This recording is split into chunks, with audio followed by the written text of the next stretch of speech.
যাদের ক্ষেত্রে gynaecological cancer সন্দেহ করা হচ্ছে অথবা কনফার্ম হয়েছে তাদের কাজে আসবে এই আর্টিকেল। আজ দ্বিতীয় পার্ট। কিভাবে জানবেন ট্রিটমেন্টের আগে ডায়াগনোসিসের স্টেপগুলো, কিভাবে খুঁজবেন ডাক্তার, রিপোর্ট, প্রেসক্রিপশন ফাইলই বা কিভাবে অর্গানাইজ করবেন, to do list, financial planning হবে কিভাবে। গত 25 বছরের ডাক্তারি প্র্যাকটিসে প্রতিদিন দেখেছি পেশেন্ট এবং ফ্যামিলি মনে করছেন শুধু আধুনিক ওষুধ আর প্রযুক্তিই বুঝি পেশেন্টকে করে দেবে সুস্থ। এদিকে বাস্তব তার থেকে সম্পূর্ণ আলাদা। আমার নিজের ট্রিটমেন্ট করা গাইনোকোলজিক্যাল ক্যান্সারের অনেক পেশেন্ট তাদের ট্রিটমেন্ট শেষে অনুরোধ করেছেন এই ব্যাপারটা নিয়ে লিখতে। ওষুধ সার্জারি নিয়ে কয়েকশো আর্টিকেল এবং রিসার্চ পেপার লেখার পরেও দেখতে পাচ্ছি পেশেন্টের আসল ভবিষ্যৎ তৈরি করে দেয় পেশেন্টের বাড়ির লোকের প্ল্যান এবং স্ট্র্যাটেজি। এই সুনির্দিষ্ট স্টেপ বাই স্টেপ স্ট্র্যাটেজিগুলো ফলো না করলেই চিকিৎসা বিভ্রাট এবং অসম্পূর্ণ ট্রিটমেন্টের ফাঁদে পড়ে যান বহু পেশেন্ট। আজকে এই সিরিজের দ্বিতীয় আর্টিকেল। প্রথম আর্টিকেলে দেখেছি 3টি স্টেপ। কিভাবে তৈরি করবেন আপনার কোর টিম, কোন শহরে আপনার ট্রিটমেন্ট হবে,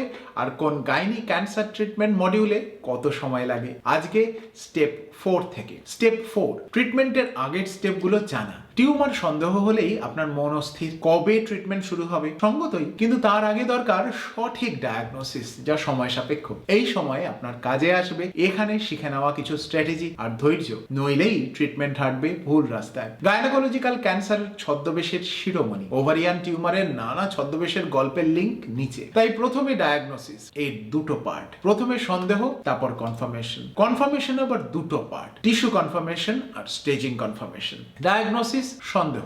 ক্যান্সারের সব থেকে বড় চ্যালেঞ্জ এই সন্দেহ স্টেজেই কয়েক সপ্তাহ থেকে কয়েক বছর কেটে যায়। তাই আপনার কাছে আবেদন থাকবে সন্দেহ হলেই চেক করান, ফেলে রাখবেন না। হাতের কাছে যে ডাক্তার পাবেন তাকেই দেখান। ট্রেনে, বাসে, প্লেনে কোথাও গিয়ে সন্দেহ চেক করাতে হলে তা যেমন দুর্ভাগ্যজনক তেমনি খরচ এবং সময় সাপেক্ষ।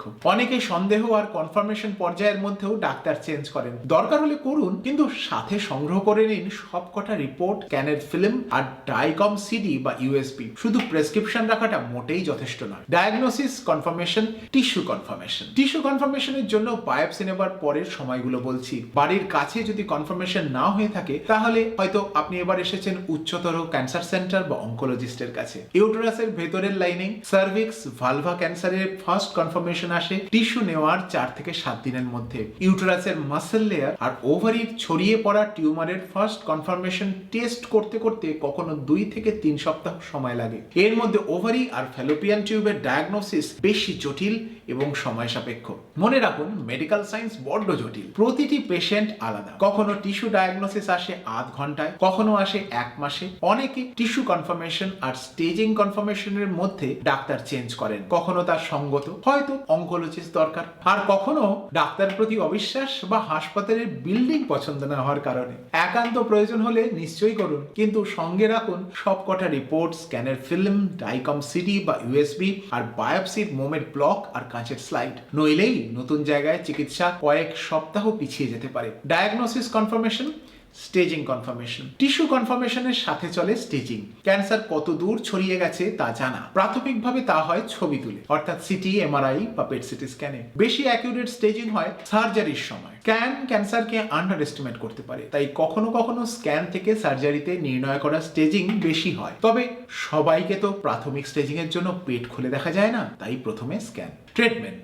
এবার শুরু ট্রিটমেন্ট। ট্রিটমেন্টের কোন মডিউলে কত সময় আর তার প্র্যাকটিক্যাল টিপস আগের ভিডিওতেই বলেছি, বাকি কথা রইল এখানে। অনকোলজিস্ট প্রথমেই যাচাই করবেন সমস্যা সার্জারি যোগ্য কিনা। হলে প্রথমে সার্জারি। আপনার সার্জারির জন্য প্রয়োজন gynae oncology surgery team. Chemo অর্থাৎ মেডিকেল অনকোলজির জন্য প্রয়োজন মেডিকেল অনকোলজিস্ট। রেডিয়েশনের জন্য প্রয়োজন রেডিয়েশন অনকোলজিস্ট। এছাড়াও আরো 1 ডজন স্পেশালিস্ট ডক্টর আপনার প্রয়োজন হতে পারে, তবে ওই 3 জনই প্রধান। স্টেপ 5, ডাক্তার খুঁজে নেওয়া। Gynae oncologist, surgeon, medical oncologist আর রেডিয়েশন অনকোলজিস্ট, এই 3 জন ডাক্তার সম্পূর্ণ আলাদা ব্যক্তি। এদের পড়াশোনা আলাদা। আপনি এক হাসপাতালে সবকিছু ট্রিটমেন্ট করালেও এদের ডিপার্টমেন্ট এবং টিম সম্পূর্ণ আলাদা। আজকাল যেহেতু সব আধুনিক অনকোলজিস্ট ডাক্তার আন্তর্জাতিক নিয়ম মেনে ট্রিটমেন্ট করেন, তাই এক ডাক্তার থেকে আরেক ডাক্তারের ট্রিটমেন্ট শিফট করলে ট্রিটমেন্টে অসুবিধা হওয়ার কথা নয়। তফাৎ হয় চিকিৎসার আন্তরিকতায় আর আপনার সাথে ডক্টরের সম্পর্ক কতটা বন্ধুত্বপূর্ণ হতে পারে তার উপরে। তবে এক মডিউলে চিকিৎসা চলাকালীন, যেমন ধরুন আপনার সার্জারি চলছে, তো সার্জারি চলাকালীন সেই কথাই বলছি, মানে এক মডিউলের মধ্যেকার চিকিৎসা চলাকালীন সেই মডিউলের ডাক্তার চেঞ্জ না করাই শ্রেয়। ডাক্তার নির্বাচনে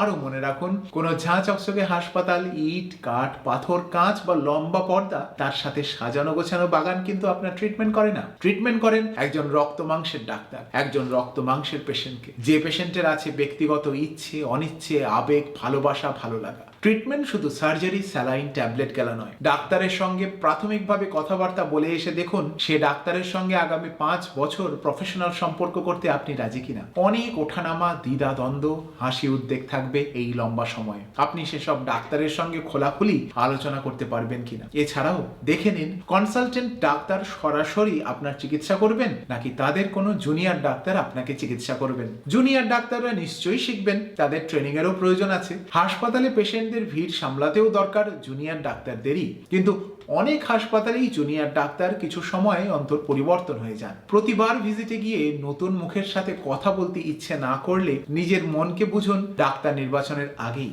জেনে নিন মূল কনসালটেন্টের সাথে আপনার প্রতিবার দেখা হবে কিনা। স্টেপ 6, ফাইল কিভাবে অর্গানাইজ করবেন। ক্যান্সার ট্রিটমেন্টের ফাইলে গড়পড়তা 300-400 বেশি কাগজ থাকে। আমি ক্লিনিকে যখন কোনো রিপোর্ট চাই অনেকেই ঠিক সময়ে তা দিতে পারেন না। এসব শুধু এই পেশেন্টের কাজে লাগবে তা নয়, সায়েন্স যেভাবে এগোচ্ছে তাতে অদূর ভবিষ্যতে পেশেন্টের ছেলে মেয়ে এবং তার আত্মীয়দেরও ভালো থাকার খোঁজ দেবে এই ফাইলগুলো। ফ্যামিলিতে জেনেটিক সমস্যা এড়াতে কাজে লাগবে, সে তো ভবিষ্যতের ব্যাপার, কিন্তু এখনই ডক্টর চাইলে হয়তো গুরুত্বপূর্ণ রিপোর্ট খুঁজে পাবেন না। সামান্য কিন্তু ইম্পর্টেন্ট কিছু টেস্ট খুঁজে পাওয়া যায় না, যেমন ধরুন গত কয়েক মাস ধরে হিমোগ্লোবিনের ট্রেন্ড কিরকম রয়েছে। হাজার লক্ষ টাকা খরচ করানো রিপোর্ট আর প্রেসক্রিপশনের বেনিফিট নেওয়া তখন মুশকিল হয়ে যায়। ক্যান্সারের চিকিৎসায় যা কিছু সবসময় নিজের কাছে রাখবেন আর ফাইল যেভাবে তৈরি করবেন তা রইল এখানে। ঠিক যেমন আমার পেশেন্টদের বলি, 1, প্রথমেই বাড়তি কাগজপত্র ফেলে দিন। সব এনভেলপ আর ল্যাবের বিজ্ঞাপন দেওয়া রঙিন কাগজ ফেলে দিন।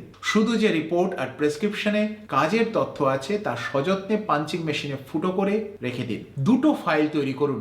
আপনার চাই কোবরা ফাইল। এর বিশেষ কিছু অ্যাডভান্টেজ আছে। একটা ফাইলের মধ্যে রাখুন শুধু ডাক্তারের প্রেসক্রিপশন আর ডিসচার্জ নোটস। দ্বিতীয় ফাইলে পরপর থাকবে biopsy report, blood report, CT, MRI, PET CT paper, date অনুযায়ী, রিপোর্ট অনুযায়ী নয়, ডেট অনুযায়ী। বায়োপসি রিপোর্টে রেড পেজ মার্ক দিন। এই 2টো ফাইল নিয়ে নিয়মিত যাতায়াত করতে হবে। তৃতীয় ফাইলের কথা একটু পরে বলছি। রিপোর্ট, প্রেসক্রিপশন রাখারও নিয়ম আছে। পরপর ডেট অনুযায়ী সবকিছু। সব থেকে পুরনো রিপোর্ট একদম নিচে, আজকের রিপোর্ট একদম উপরে। একে বলে রিভার্স ক্রোনোলজিক অর্ডার। 4, তৃতীয় ফোল্ডার। এর জন্য চাই ডকুমেন্ট ওয়ালেট উইথ বাটন বা বাটন ফাইল ফোল্ডার। পেপার ছাড়া বাকি সবকিছু ডাম্প করতে হবে এখানে। সব সময় এই ফোল্ডার নিয়ে যাতায়াত করলে চলবে না। এই ফোল্ডারে থাকবে এমআরআই, সিটি, পেট সিটির ডাইকম সিটি বা ফিল্ম। ভারতবর্ষে এখনো প্লাস্টিক ফিল্মে আল্ট্রাসাউন্ড, সিটি এবং এমআরআই স্ক্যানের রিপোর্ট প্রিন্ট আউট করে দেওয়া হয়। এটা শুধু অর্থহীন তাই নয়, এতে প্রচুর পরিবেশ দূষণ হয়। পৃথিবীর কোনো আধুনিক অঙ্কোলজিস্ট ডাক্তার এই ফিল্মে আজ আর ছবি দেখেন না। তাদের চাই ডাইকম সিডি বা ইউএসবি। তাই যেখানে সিটি আর এমআরআই স্ক্যান করাচ্ছেন সেখান থেকে চেয়ে নিন ডাইকম সিডি বা পেন ড্রাইভ।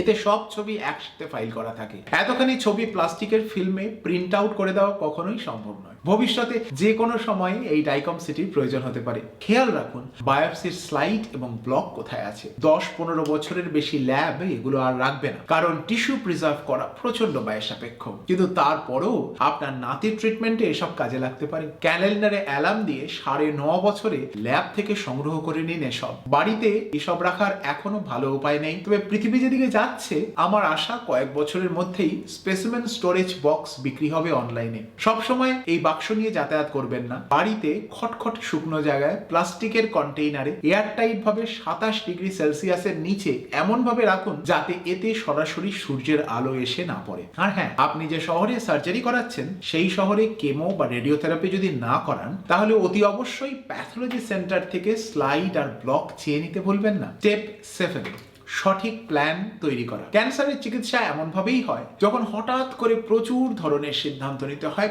খুব অল্প সময়ের মধ্যে। দিশেহারা বোধ করা খুব স্বাভাবিক, কিন্তু এক্ষেত্রে মাথা ঠান্ডা রাখা প্রয়োজন। চাই টু ডু লিস্ট আর নোটপ্যাড, চলতে পারে ফোনের টু ডু অ্যাপ আর নোট অ্যাপ, দুটোই চাই। নইলে সবসময় রাখুন ছোট ডায়েরি এবং পেন। যখনই কোনো সিদ্ধান্ত নিচ্ছেন বা কি কি স্টেপ এর পরের দিন করতে হবে সেটা মনের মধ্যে ভাবছেন, সেটা শুধু মনে মনে না ভেবে লিখে রাখুন কাগজে কলমে। নয়তো আজকের সহজ সমাধান দুদিনেই হাওয়া হয়ে যাবে। আবার আপনাকে 1000 টাকা ট্যাক্সি ভাড়া আর 10টা ফোন কল করে সেটা জানতে হবে। বিখ্যাত ডেভিড অ্যালান বলেছেন, your mind is for having ideas, not for holding them. কাগজের ডায়েরিতে বা অ্যাপে লিখে রাখুন খাবার দাবার কিরকম হতে পারে, কোন দোকান থেকে কি খাবার কিনতে হবে, ডাক্তারের কাছে পরের দিন গিয়ে ঠিক কি কি জিজ্ঞাসা করবেন। তৈরি করুন তার একটা ছোট্ট টু ডু লিস্ট। ডাক্তারদের ফোন নম্বর, ডাক্তারের অ্যাপয়েন্টমেন্ট নাম্বার, ডাক্তাররা যদি অনুপস্থিত থাকেন তাহলে তার বদলে কোথায় যোগাযোগ করবেন সেসব। ইমার্জেন্সি ফোন নাম্বারও লিখে রাখুন এখানে। ছোট ছোট বিচ্ছিন্ন কাগজে এসব কথা লিখে রাখলে